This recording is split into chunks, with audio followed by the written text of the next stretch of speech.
Good morning class.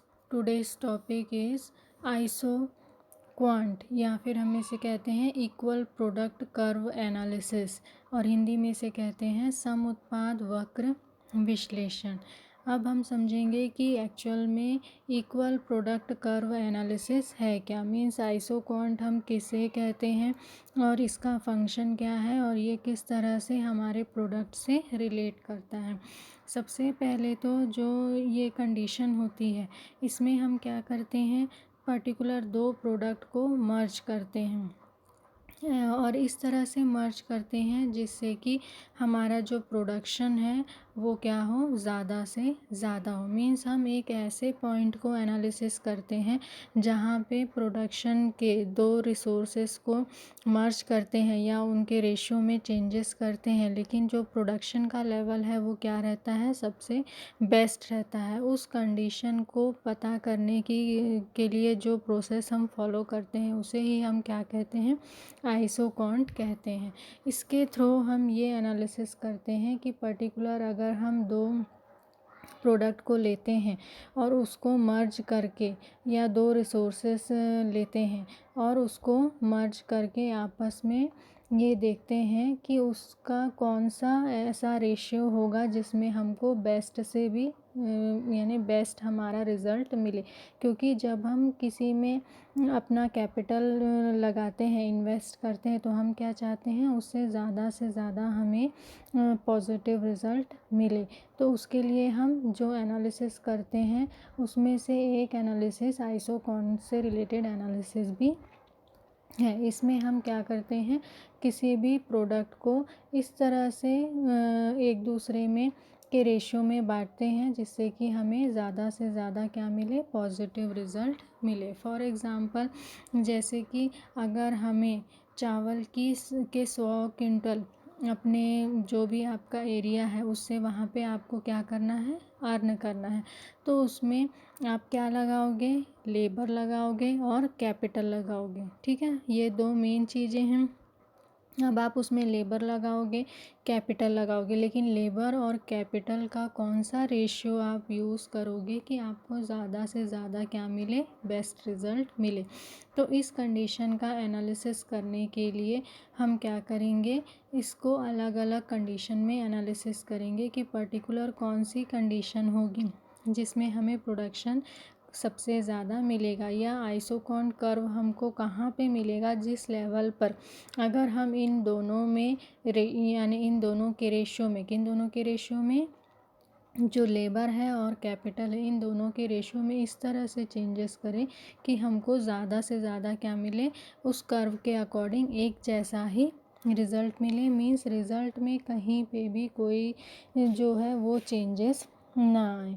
तो उस condition का हम क्या करते हैं, एनालिसिस करते हैं। अब यहाँ पे एक टेबल दिया है, हम टेबल से समझेंगे। ठीक है, फर्स्ट टेबल में क्या दिया है, एक्स में क्या दिया है, आपका जो लेबर है उनका दिया हुआ है। ठीक है, सेकंड में क्या दिया हुआ है, कैपिटल का, पर यूनिट कैपिटल, मीन्स कितना लेबर का कैपिटल यूज़ करेंगे और प्लस कितना कैपिटल का यूनिट यूज़ करेंगे। अब देखिए, सबसे पहली कंडीशन क्या है, हम जो लेबर कितना ले रहे हैं, 1 ले रहे हैं, तब कैपिटल कितना है आपका 15। अब जब 1 और 15 का रेशियो हम लेके चलते हैं तब आउटपुट हमको कितना मिलता है, 100 क्विंटल मिलता है। ठीक है, अब इसी रेशियो को हम चेंज करते हैं, 2 करते हैं और 12 करते हैं। ठीक है, 2 और 12 करते हैं तब भी जो क्वांटिटी है, ठीक है, वो कितनी रहती है, 100 क्विंटल ही रहती है। 310 करते हैं तब भी क्वांटिटी कितनी रहती है, 100 क्विंटल रहती है। उसी को हम 49 करते हैं तो भी क्वांटिटी कितनी रहती है, 100 क्विंटल रहती है।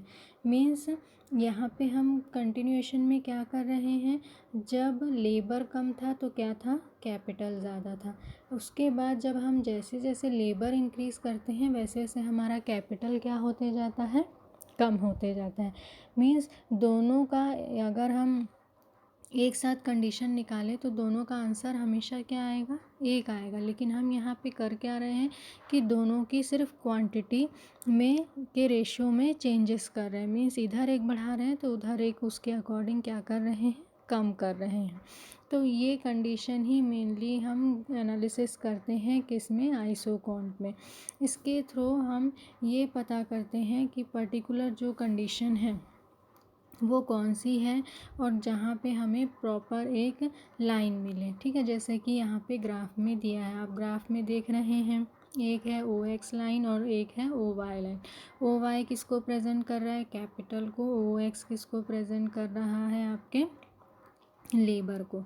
ठीक है, लेबर जब 1 है तो आपका कैपिटल कितना है, 15। तो आपको पॉइंट क्या मिलता है, ए मिलता है। ठीक है, फिर सेम कंडीशन सेकंड में हम सेकंड 2 लेबर लेते हैं और 12 कैपिटल लेते हैं तो आपको क्या मिलता है, बी पॉइंट मिलता है। वैसे ही आपको सी डी सारे पॉइंट आपको मिलते जाते हैं। लेकिन इसमें देखिए एक कंडीशन है, जो भी आपको मिल रहे हैं पॉइंट्स वो सारे कैसे हैं, एक लाइन में ही है। एक लाइन में ही का मतलब क्या है कि अगर आप क्वांटिटी के रेशियो में चेंजेस करते हो एक फिक्स्ड रेशियो के अकॉर्डिंग, तो आपको हमेशा कितना मिलेगा, 100 क्वांटिटी ही उसका मिलेगा। मीन्स 100 क्विंटल ही हर बार आपको मिलेगा। अब वो आपके ऊपर है कि आप 115 को लेके चलेंगे कि 212 को लेके चलेंगे कि 310 को लेके चलेंगे कि 49 को लेके चलेंगे। ठीक है, तो ये टोटली डिपेंड करता है कि आप किस जगह पे काम कर रहे हैं। फॉर एग्ज़ाम्पल अगर आप ऐसी जगह पे काम कर रहे हैं जहाँ पे लेबर मुश्किल से मिलते हैं, कैपिटल की प्रॉब्लम नहीं है, तो आप कौन सी कंडीशन फॉलो कर सकते हैं, थर्ड या फोर्थ कंडीशन आसानी से फॉलो कर सकते हैं। क्योंकि आपको लेबर आसानी से लेबर मुश्किल से मिलते हैं और जो आपका कैपिटल है वो आपके पास आसानी से मिलता है। तो उस कंडीशन में आप क्या करते हैं कि फर्स्ट और सेकंड कंडीशन को फॉलो कर सकते हैं। क्यों, क्योंकि लेबर आपको मुश्किल से मिलते हैं। सेकंड कंडीशन में आप क्या कर सकते हो, जस्ट अपोजिट होता है। मीन्स जो लेबर है आपको आसानी से मिल जाते हैं और जो कैपिटल है उसमें थोड़ी दिक्कत है। तो आप किस पे फोकस करोगे, लेबर पे। तो ये टोटली कंडीशन डिपेंड करती है कि आप जहाँ पे अपना बिजनेस कर रहे हैं वहाँ के अकॉर्डिंग कौन सी चीज़ का रेशियो किस उसमें रखेंगे तो आपको ज़्यादा से ज़्यादा क्या होगा, फ़ायदा होगा। तो ये कंडीशन एक ही लाइन पे है, लेकिन सिचुएशन के अकॉर्डिंग, आपके अपने खुद की सिचुएशन के अकॉर्डिंग आप इसमें कौन सा कंडीशन लेना पसंद करेंगे, ये टोटली किस पे डिपेंड करता है, आप पे डिपेंड करता है। ठीक है, तो यूनिट 1 यूनिट लेंगे तो कैपिटल का, अगर 1 यूनिट लेबर का लेंगे तो 15 यूनिट किसका रहेगा, कैपिटल का। 2 यूनिट लेबर का लेंगे तो 12 यूनिट किसका रहेगा, कैपिटल का। वैसे ही 3 यूनिट लेबर का लेंगे तो 10 यूनिट किसका रहेगा, कैपिटल का। देखिए ये कंडीशन हर उसमें फॉलो होती है। अब यही कंडीशन आपकी क्वांटिटी वाइज, मान लो आप क्वांटिटी अभी हम कितना लेके चल रहे थे, 100 लेके चल रहे थे। मीन्स हमको आउटपुट कितना मिल रहा था, 100 मिल रहा था। अब उसी को अगर आप 200 करेंगे तो देखिए सेम जो लाइन है, जो आपको लाइन मिलेगी वो कैसी होगी, पहली लाइन जो मिली थी वो क्या थी, यहाँ पे। अब उसी को क्वांटिटी आपको बढ़ा देते हैं तो सेकंड लाइन आपकी यहाँ पे, थर्ड लाइन आपकी यहाँ पे मिलेगी। ठीक है, तो जैसे जैसे आप क्वांटिटी बढ़ाओगे वैसे वैसे ये कंडीशन या रेशियो भी इंक्रीज़ होते जाएगा। मीन्स कैपिटल का अमाउंट भी इंक्रीज़ होते जाएगा, उसके अकॉर्डिंग लेबर भी क्या होते जाएंगे, इंक्रीज़ होते जाएंगे। और आपका जो रिज़ल्ट है वो क्या होगा, जैसा आप चाहते हैं वैसा ही उसमें आप अचीव कर सकते हैं।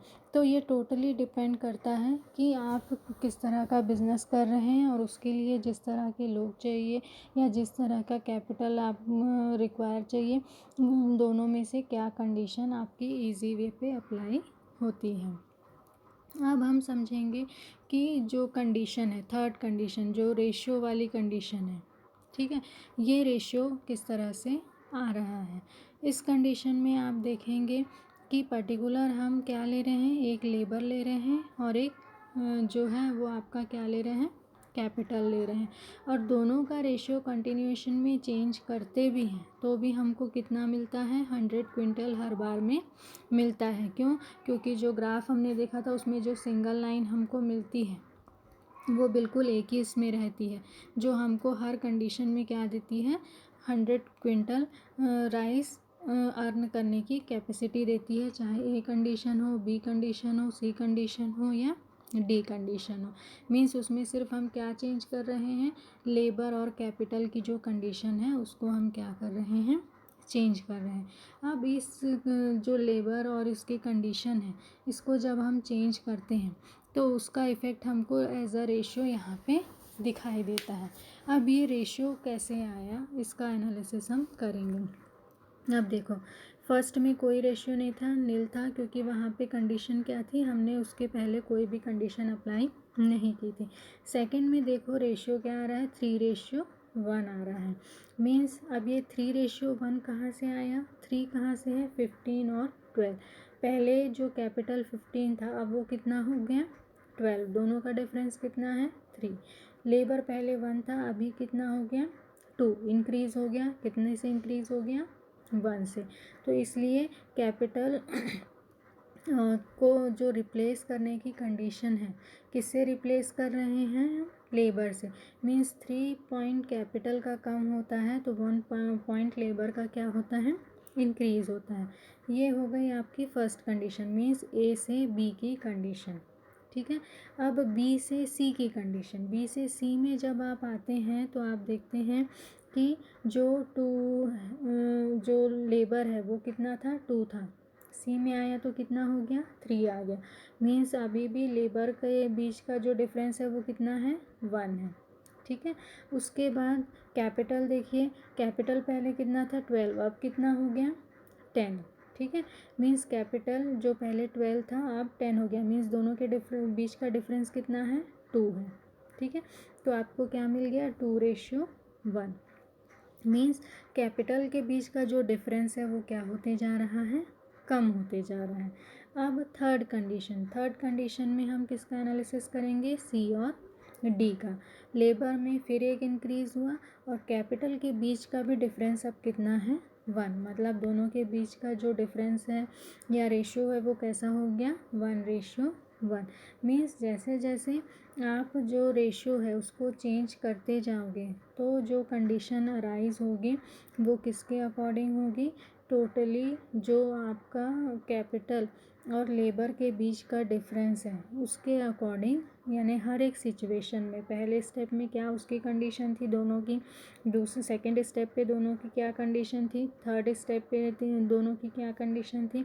तो फर्स्ट और सेकंड का कंपेयर करते हैं, सेकंड और थर्ड का कंपेयर करते हैं, तो हम एनालिसिस करते हैं कि कंटिन्यूएशन में जो इनकी कंडीशन है वो क्या होते जाती है, घटती जाती है। मीन्स कम होती जाती है। एक इंक्रीज़ होता है तो दूसरा अपने आप क्या होते जाता है, कम होते जाता है, और दूसरे को जब हम कम करते हैं तो पहला अपने आप क्या होते जाता है, इंक्रीज़ होता जाता है। इसे ही हम क्या कहते हैं, आइसोकॉन्ट एनालिसिस। मीन्स टोटली यहाँ पे कुछ भी रिप्लेस नहीं होता है, किसी भी चीज़ को हम हटा नहीं रहे हैं। एक बढ़ता है तो दूसरा घटता है, दूसरा बढ़ता है तो पहला वाला क्या होता है, घटता है। तो इसमें सिर्फ घटाना और बढ़ाने वाली कंडीशन है, इसमें किसी भी चीज़ को हम रिप्लेस टोटली नहीं कर रहे हैं। और ये जो कम और ज़्यादा हो रहा है वो क्या हो, किसके कारण हो रहा है, जो हम उसमें रेशियो का डिफरेंस कर रहे हैं उसके कारण यहाँ पे ये कंडीशन होती है। तो इसमें जो स्लोप मिलता है इसको हम क्या बोलते हैं, ΔY/ΔX। क्योंकि ΔY में क्या है, कैपिटल, और ΔX में क्या है आपका, लेबर। मीन्स कंटिन्यूएशन में ये दोनों में क्या हो रहे हैं, चेंजेस हो रहे हैं। ΔY इंक्रीज़ होगा तो ΔX क्या होगा, कम होगा। ठीक है। और ΔX इंक्रीज़ होगा तो ΔY क्या होगा, कम होगा। लेकिन आपकी क्वांटिटी जो है वो हर कंडीशन में सेम बनी रहेगी, इसमें कोई भी चेंजेस नहीं आएगा। तो ये क्या है, जो आइसोकॉन्ट है उसके मेन प्रिंसिपल हैं जिसके थ्रू हम क्या कर सकते हैं, आसानी से इन दोनों को एक पर्टिकुलर रेशियो में रिप्लेस कर सकते हैं, जिससे कि हमें सेम क्वांटिटी यानी अर्न हो, लेकिन जो कंडीशन है उसमें किसी भी तरह के कोई चेंजेस ना हो। तो इस जो कंडीशन को है मेनली हम क्या कहते हैं, MRTS कंडीशन। MRTS कंडीशन में हम जो चेंजेस इन कैपिटल हैं और चेंजेस इन लेबर हैं उसके अकॉर्डिंग डिसाइड करते हैं कि पर्टिकुलर स्लोप कैसा है, और वो स्लोप जो रहता है हमेशा एक ही कर्व के अंदर रहता है, और अगर आप उसमें चेंजेस करते भी हो तो आपके जो प्रोडक्ट है, जो आउटपुट है, उसमें किसी भी तरह का कोई चेंजेस नहीं होता है। जो रिज़ल्ट आउटपुट में आपको पहले मिलता था वही रिज़ल्ट आउटपुट में आपको अभी भी मिलेगा, मीन्स उसमें किसी तरह का कोई भी चेंजेस नहीं होता है। तो ये क्या है, कंडीशन है जिसके थ्रू हम एनालिसिस करते हैं कि पर्टिकुलर जो आपका कंडीशन है, जो टेक्निकल चेंजेस आप कर रहे हो वो किस रेशियो में आप करना चाहते हो। और ये टोटली डिपेंड करता है कि आपका बिज़नेस किस तरह का है, या आपके उस समय की वहाँ जहाँ पे आप इस तरह का बिज़नेस करते हो वहाँ के सर्कमस्टेंस और कंडीशन के अकॉर्डिंग इसमें से कौन सा रेशियो आपके लिए सूटेबल होगा। आप कोई भी एक रेशियो उसमें से सेलेक्ट कर सकते हैं। क्यों? क्योंकि उससे आपके आउटपुट के रिज़ल्ट में किसी तरह का कोई इफ़ेक्ट नहीं पड़ेगा। अब हम पढ़ेंगे इसके जो आइसो प्रोडक्ट कर्व है इसके मेन क्या एज्यूम्शंस हैं, हम यानी क्या क्या चीज़ें मान के चलते हैं। सबसे पहली चीज़ मान के चलते हैं 2 फैक्टर ऑफ प्रोडक्शन।